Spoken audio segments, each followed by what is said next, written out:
కేంద్ర ప్రభుత్వం తెలంగాణలోని బొగ్గు బ్లాకులు వేలంపాట వేసి ప్రైవేటు యాజమాన్యాలకు దారాదత్తం చేసే ప్రయత్నం చేస్తుందని సిపిఐ నేత ఆరోపించారు.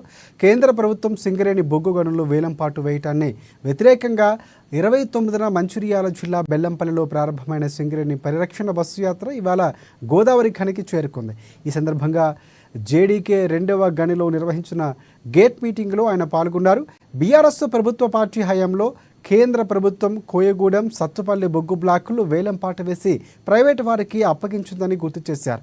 తెలంగాణ నుంచి కేంద్ర మంత్రిగా ఉన్న కిషన్ రెడ్డి కేంద్ర బీజేపీ సర్కారు తరఫున హైదరాబాద్లో ప్రైవేటు ప్రక్రియను ప్రారంభించడం సరైంది కాదని వీరయ్య అన్నారు.